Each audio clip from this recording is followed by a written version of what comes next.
大家好，这里是穷奢极欲，一个离不开钱的频道。对30-40岁的千禧世代来说，人生正值打拼的阶段，不少人也是在这个阶段接连买车、买房与成家。美国近期有一份报告发现，千禧世代中的富裕族群更加执着为自己塑造成功人士的形象，甚至不惜负债也要维持表面的富足。本期影片就要来聊聊这背后的故事。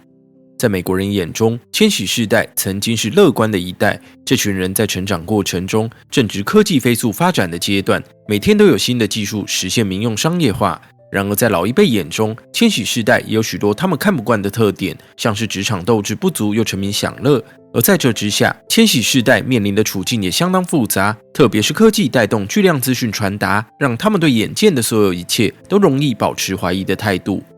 如今的千禧世代已不再年轻，从青年步入中年的过程中，他们成了过渡的一代。以美国来说，更早的几个世代对工作都有强烈的使命感，也对美国梦抱有一定的信念。他们相信人只要努力工作，就能跳脱原生的社会阶层。而在千禧以后的 Z 世代，他们被视为数位原生的一代，生下来就已习惯技术爆发后的世界，他们对世界与自我的认同又更不一样。也因此，卡在中间的千禧世代就成了最动摇的族群。有些人的思维向 Z 世代靠拢，只想拥抱当下，在工作与生活间达到平衡，但也有不少人表现出对传统成功更强烈的执着。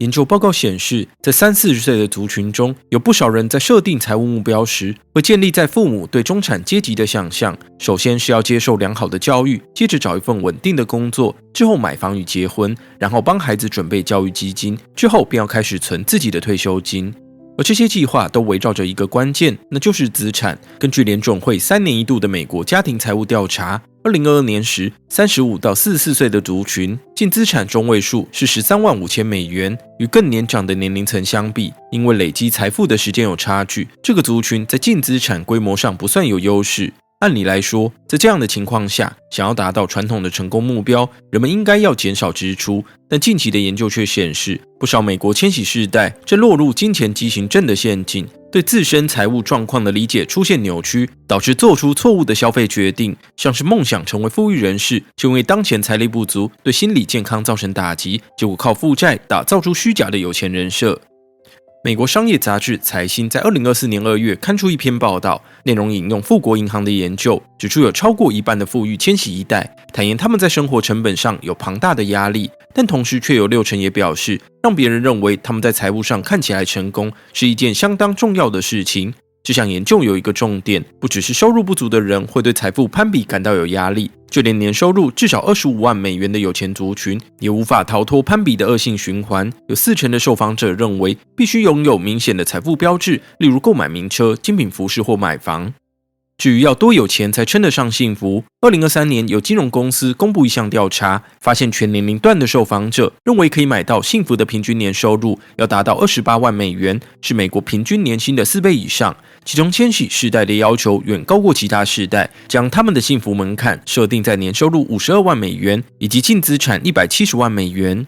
有些人会好奇，这难道是美国社会普遍的现象吗？同一份研究显示，60年代中期到70年代出生的 X 世代，只有2%受访者认同要有明显的财富标志。更早一点的婴儿潮世代，只有不到1%有同样的想法。对于这个现象，富国银行认为，千禧世代正处于努力工作的年纪，然后他们也面临建立形象的问题，其中有越来越多人试图呈现出自己过得不错的模样，但实际上却离真实的财务状况越来越远。换句话说，他们正在积极地假装成功。按理来说，要怎么花钱是每个人的自由，而且这些受访者的收入确实已非常优渥。然而最大的问题在于，无论他们怎么赚，试图塑造的形象始终超过他们的收入层级。富国银行调查发现，即使是最富裕的千禧世代，也有超过40%的受访者必须仰赖信用卡或贷款才能维系他们的生活方式。更严重的问题在于，社群平台放大这股攀比的风气。在这份调查里，有将近30%的受访者透露，他们之所以要勉强买下那些昂贵的物品，只是要给别人留下深刻的印象。还有1/3的人坦言，自己跟别人谈到财务状况时，会夸大自己的收入与资产规模。打肿脸充胖子是一件相当辛苦的事情，千禧世代会这么做也有背后的苦衷。美国凯斯西楚大学有学者分析，在社群平台兴起之前，人们攀比的对象是自己的街坊邻居与学校同窗，但网络放大人们的社交规模，人们发文的习惯会衍生出冲大头的恶性循环。许多人在网络上不会公开讨论自己的真实生活，而是截取各种精彩片段，导致其他人会去想象荧幕前的好友实际上是不是赚的比自己更多。这种行为看似肤浅，但有在使用社群的朋友可能也曾出现过类似的心境，看到熟人过得不错，心中难免会浮现出比较的心态，如果再回头看一下自己的账户数字，一不小心就会出现负面情绪。看完千禧世代富裕族群遭遇到的金钱陷阱，接着要来谈谈美国这一代人还存在哪些焦虑。过往我们介绍过，1946到64年出生的婴儿潮世代是美国最具影响力的一代，他们拥有全美一半的资产，相比之下，千禧世代只占了不到1成。虽然从数据上来看，千禧世代的资产占比呈现上升的趋势，不少研究也指出，这一代人的收入与父母辈在同龄时的薪资相比并不算差。但问题在于生活成本，无论是住房开销与学贷支出，都加重千禧世代的生存压力。光以美国4年制公立大学来说，学费在近20年来上升了超过6成。住房方面更带来严峻的挑战。摊开美国房价指数，除了在联准会开启升息循环时，房价曾一度回落，但之后却又走高。CNN 今年1月报道，在新冠疫情流行之前，美国就有房屋库存偏低的问题，不少卖家因为看好未来的市况，不愿轻易售屋。对买家来说，利率提高更拉升买房门槛。像是有受访者对媒体表示，他们过往制定一套存钱计划，准备用来当买房的头期款，但当他们好不容易存到预定的目标时，房价与利率却已上扬，即使咬牙买房，还款的压力也相当沉重。